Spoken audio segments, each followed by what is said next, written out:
The bell rang, sharp and unforgiving, slicing through the low chatter of the classroom, and in that exact moment everyone sensed something was about to go wrong, because the new teacher paused at the doorway as if fate itself was testing how much humiliation a person could endure before breaking. Ms. Evelyn Carter stepped inside with calm eyes and a hopeful smile, unaware that this ordinary roll call would become the moment the entire school would remember for years.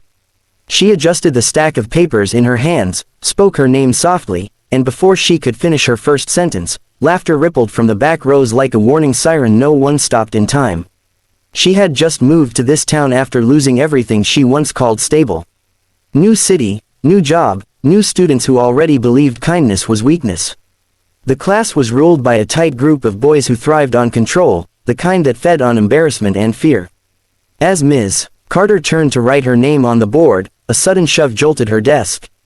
A bottle tipped, thick black ink spilled, spreading fast, soaking into the pale fabric of her jacket. Gasps filled the room, followed by cruel laughter that echoed louder than the bell ever had. She froze, not because of the stain, but because every memory of being underestimated came rushing back at once. The leader of the group smirked, leaning back like he had just won a prize. Someone muttered that it was just an accident, but the room knew better. 30 pairs of eyes watched her, waiting for tears, for anger, for weakness. That was the hook that trapped everyone in their seats, because instead of shouting, instead of running out, Ms. Carter slowly took off the stained jacket, folded it carefully, and placed it on the desk as if dignity itself could not be touched by ink. She took a deep breath and began roll call anyway. Her voice did not shake. Each name was spoken clearly, calmly, as if nothing had happened. The laughter faded into uneasy silence. The bullies exchanged glances, confused by the fact that their cruelty had not delivered the reaction they wanted. When the last name was called, Ms. Carter looked up, met their eyes, and said something that felt small in words but heavy in meaning. She said she believed first impressions mattered, and that today everyone had made one. What they did not know was that this classroom was not her first battle, and this humiliation was not the worst thing she had survived. The bell rang again, ending the period, but no one moved. Something had shifted, and the students felt it even if they could not explain it yet. They thought the moment was over. They were wrong. The second period began with a quiet tension that clung to the air, because the principal walked in behind Ms. Carter carrying a sealed folder and a projector remote. That was the moment viewers realized this story is not about revenge, but about consequences that arrive when you least expect them.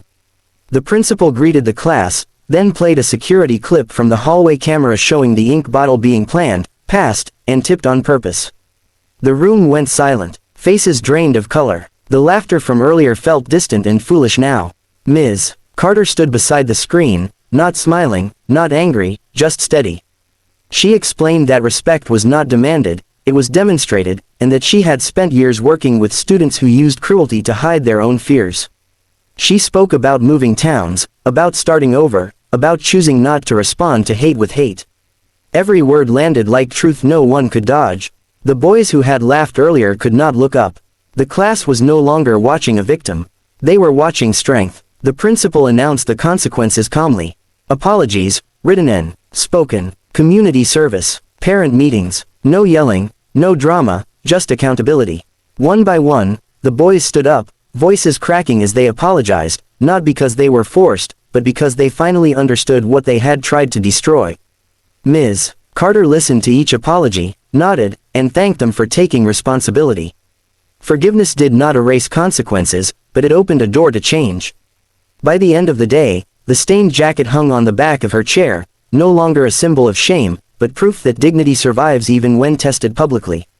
The class left quieter than they entered, carrying a lesson no textbook could teach. Strength is not loud, authority is not fear, and sometimes the bravest thing a person can do is stay calm when the world expects them to fall apart. That day, the bullies learned that humiliation can turn into growth, and the new teacher learned that even in a hostile room, grace can rewrite the story. And long after the ink washed out, the lesson remained, because forgiveness given with firmness is more powerful than revenge ever could be.